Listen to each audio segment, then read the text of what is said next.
Então, seguindo, né? Vamos aprender aqui agora a passar esses parâmetros, tá? Porque aqui ele só renderizou a tela aqui junto. Então, vamos supor que aqui eu tivesse o nome.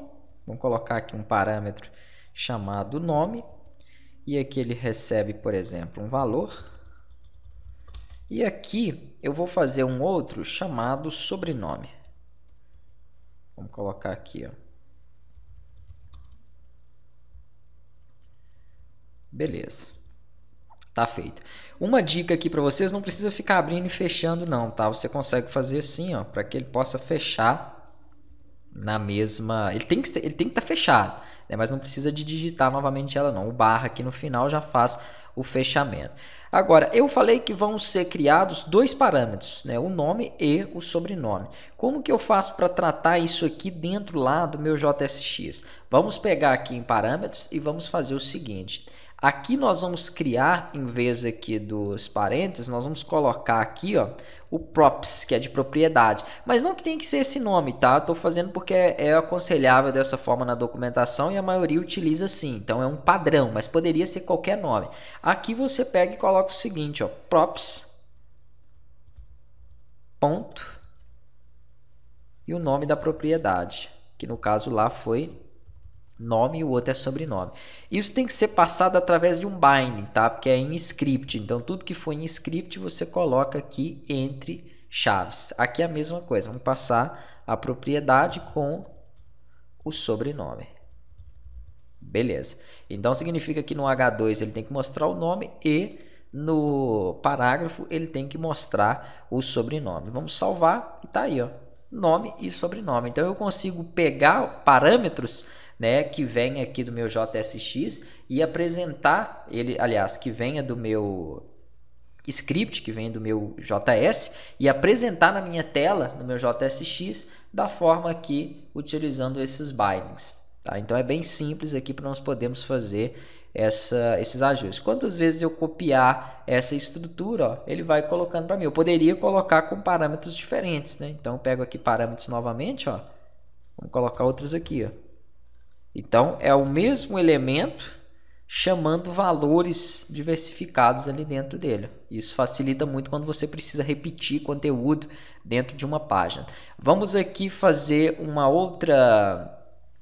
alguns outros tipos de chamadas, né? Nós fizemos a página componente, vamos fazer aqui uma página chamada data, que geralmente são para trazer dados do banco de dados, ou então da API, algo do tipo. Aqui dentro, vamos supor que eu tenho aqui um arquivo chamado usuários.js.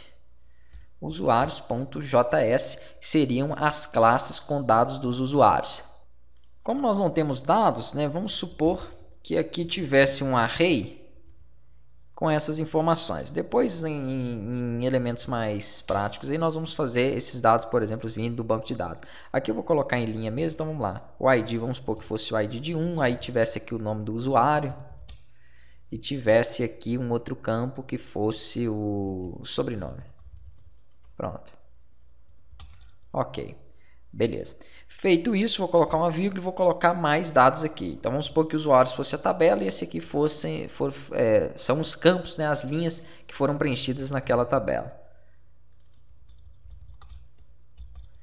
E aqui... Pronto. Estão aqui os três dados, né, que vão preencher os usuários. Vamos criar aqui, então, uma página para ele. Vamos utilizar novamente aqui o src, nós temos duas, que é a função e parâmetros. Vamos fazer uma outra. Vem aqui em New File. Pode criar ela. Deixa eu ver se está na pasta correta. Tá. Certo. Botão direito, New File, usuários.jsx. Tá feito aqui, ó. Aí vamos trazer as mesmas informações que nós temos nessa para poder renderizar, né? Basicamente o React. Aqui nós vamos utilizar propriedades e vamos fazer aqui o seguinte, pode ser o H2 mesmo, vamos colocar aqui usuários, aqui dentro nós vamos, aliás, eu vou precisar da div, né? Eu vou até deixar aqui assim, pronto. Usuários, aqui dentro nós vamos ter que ter uma lista, que é o L. Geralmente dentro da lista nós temos o LI, né, que são cada um dos marcadores. E agora aqui dentro eu tenho que recuperar aqueles dados do array que está lá. Então nós vamos fazer isso aí na próxima aula, trazendo as informações de dentro aqui de data, onde estão os dados do usuário em script.